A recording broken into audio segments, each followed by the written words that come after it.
Hi, it's Penny here, and today I wanted to share with you some of the best fantasy books that I read in 2021. Now, this is a little bit later than I would have liked.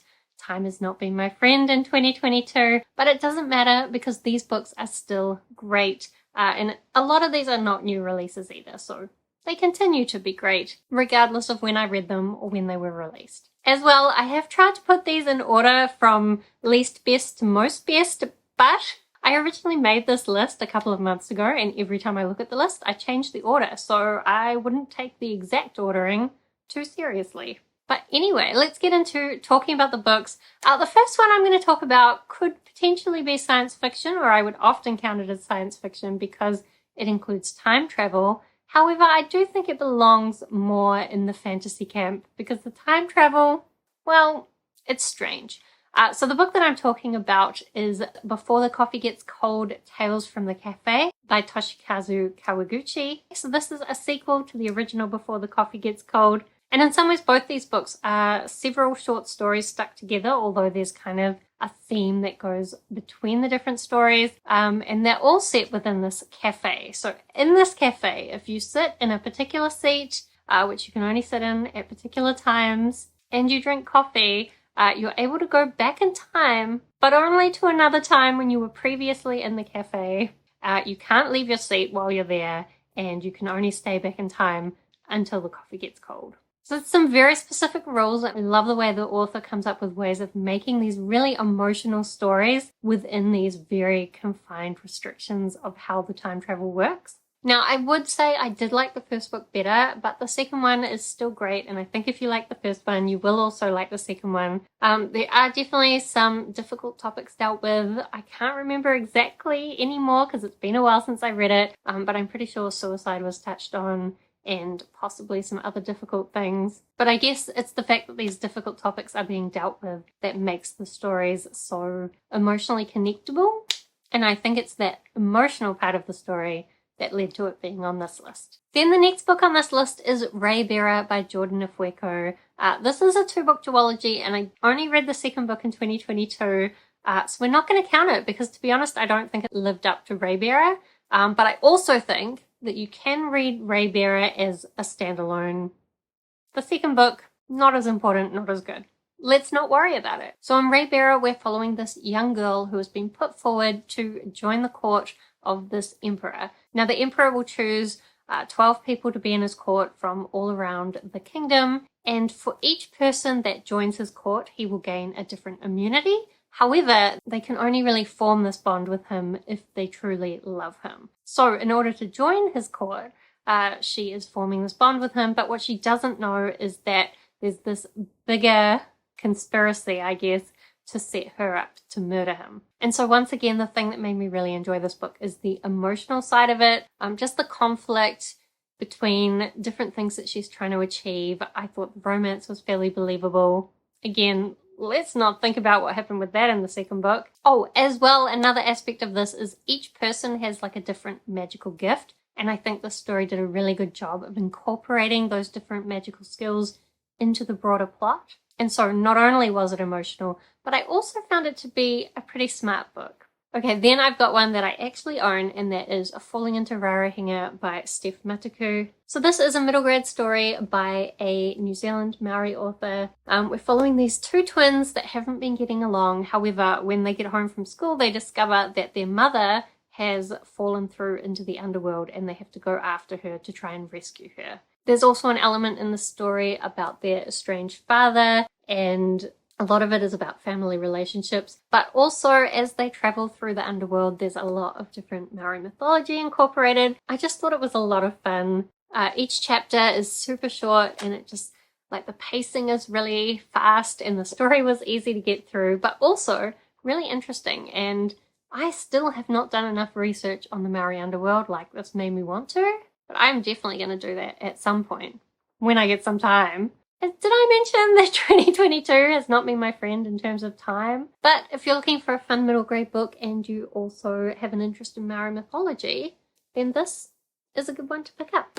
Then also in 2021, I read the second and third books of the Book of the Ancestors series. starts with Red Sister. I think I actually read this in 2020, but I finished the series off in 2021. And while to be honest, I wouldn't necessarily say this series was my favorite. There are some things that I didn't enjoy about it. However, there's also some things about this series that I did think were really well done, and for that reason I still think it is one of the best fantasy series that I read in 2021. So we're following this girl named Nonna who through some violent events has ended up in this convent where people learn to be assassins but also learn about their magic. So in this world there's basically 4 different bloodlines and a prophecy that one person will have all 4 bloodlines, and as well each bloodline is associated with a different kind of magic. I think the one I found the most interesting is one that Nonna has, and that is the ability to slow down time, or I guess how it appears to other people is that they can move really fast, but how Nonna and other people like her experience it is that they can slow down time. And I really liked, again, how the different magical abilities were incorporated into the story. The world is really brutal and political, and while I didn't always think it was realistic for these young girls to be having such an impact on events, I still did enjoy their journey. I think sometimes I got a little bit annoyed with Nonna and her tireless quest for revenge, because I don't tend to be a fan of revenge plots. But in the second book and the third book, more elements were added to the world that I think really made it interesting. I don't feel like I can talk about them without spoiling things, but I definitely think this series is worth a read. Then next we've got Magic for Liars by Sarah Gailey. So I've read a few things by Sarah Gailey. I think, in fact, I read most of them last year. Some of them are science fictions. So they will be on my best science fiction list. But something about Sarah Gailey's tone of writing just really suits my way of thinking and enjoying literature. So I think if you like one thing by them, you will also like their other work. So Magic for Liars, we're following this private investigator, and her sister is a magic school teacher, very successful in the world of magic, but she always feels like her sister deserted them to go and join this magical world, as well as always wondering what her life might have been like if she had also had magic. But then there is a murder at her sister's magic school, and she gets pulled in to help with the investigation. And while I did like that magical investigation and how it mixed together the adult story as well as the student stories, I think what I really liked the most was just this relationship between these 2 sisters that is really broken, but how they find a way through that. And I think that's probably the main thing to go into this story for. I think if you've gone into this story primarily for the magic school aspect, you'll be disappointed because there's not really that much of the magic school, or what there is more from an adult perspective than a student perspective. But anyway, I really enjoyed it. Then also, I think in 2021, I read the 2nd and 3rd books of the Gentleman Bastards series. So just like the Book of the Ancestors series, books 2 and 3, I was doing great at completing series. Let's not think about how many more I still need to read. But anyway, the Gentleman Bastards series starts with The Lies of Locke Lamora, then we've got Red Seas Under Red Skies, and The Republic of Thieves. Now, I want to say straight up, those 3 books have been released. I don't know how many books are going to be in this series, probably quite a lot. We've been waiting for book 4 for a very long time.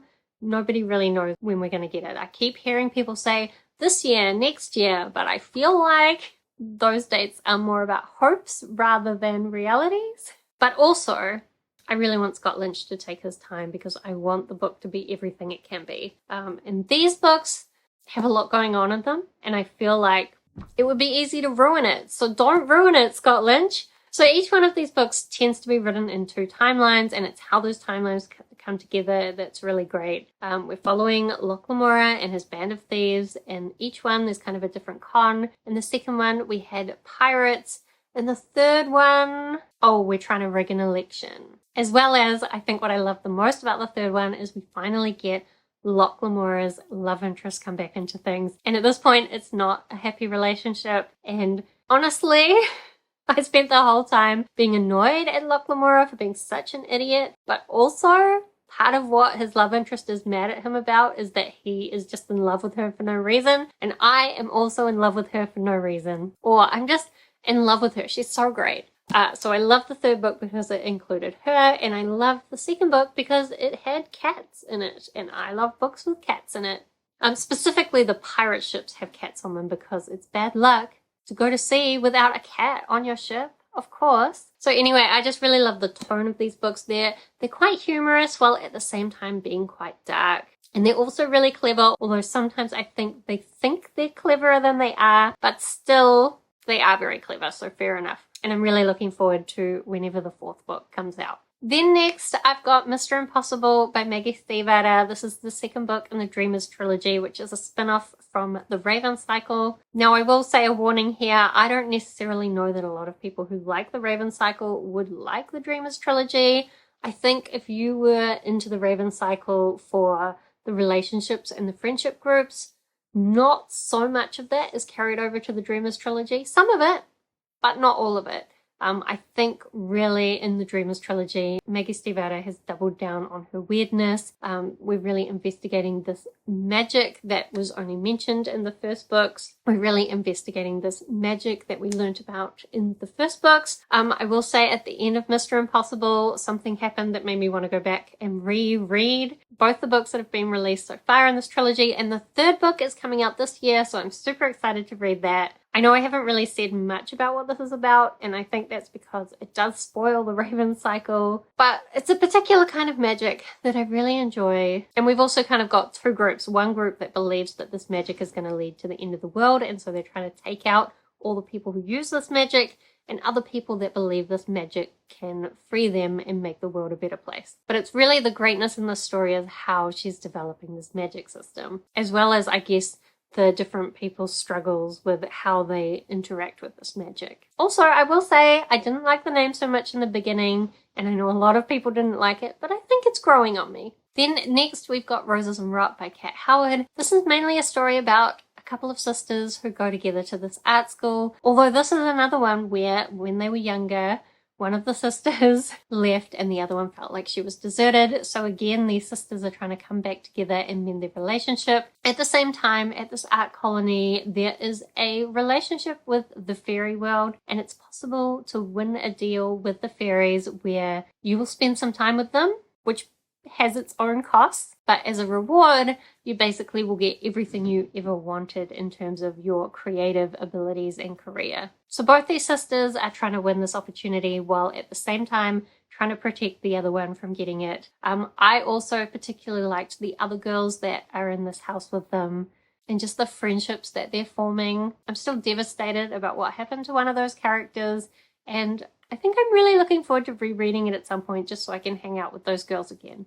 And then, second to last, we have Blood Air by Alona Andrews. So this is the 1st book in the Aurelia Rider series, which is a spin-off series from the Kate Daniels series, which is just out of frame up here. Kate Daniels series is a 10-book series. I absolutely loved it. It's set in this world where magic has started to come back, but magic comes back in waves. So whenever magic is working, technology doesn't work, and whenever technology is working, magic doesn't work. And the magic is also very belief-based, so it brings in all kinds of mythology, and you've got all sorts of different magical creatures. I really love it. And in general, there's a bigger mystery that we're trying to solve in every book. In the Kate Daniels books, it's because Kate is a mercenary and she's always taking on different cases. In this one, Aurelia has learned that her adopted mother is in trouble, but she cannot tell her. She needs to just try and save her on her own.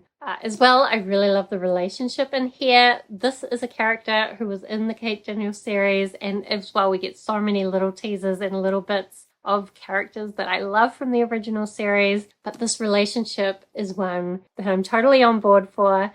And as well, I feel like it's going to be such a slow burn, and I'm so ready for that slow burn. There was a part where I was like, no, maybe I don't want them to be together. Maybe I want her to have moved on from him and like have something even better. However, by the end of the book, I was like, yes, I want them to work through their issues and figure out how to have a healthy relationship with each other. And I really believe that they can do that together. I don't know when Alona Andrews is going to get to the next book in this series, but I will wait.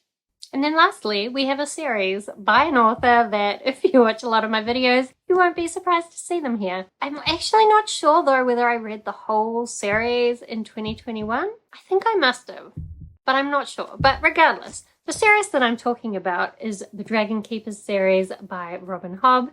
This is the fourth series in the bigger realm of the Elderlings. And in this one, basically there's a bunch of dragons, but the dragons are causing a lot of problems. My camera stopped filming and I don't know where I was up to, but something about these dragons in this series are causing a lot of problems for the city that they're in. So they get the undesirables of that city to become dragon keepers and take these dragons up the river to this mythical city that they don't know whether it exists, but the dragons kind of want to go to, so the dragons support the belief that it exists. And we're basically just following a bunch of people really struggling with their identity as they help these dragons to develop their identities and figure out what they all want to do with their future. I will say I don't think this was my favorite book in the series, but relative to a lot of other stuff, I still think it was really amazing. There's just something about the way that Robin Hobb creates her characters that makes you fall in love with them.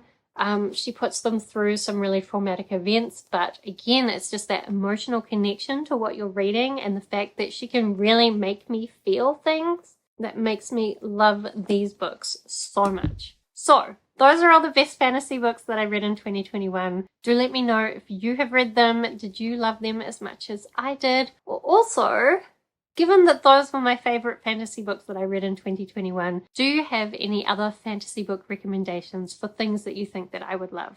Otherwise, thank you so much for watching. I hope that you are doing well, and I will see you next time.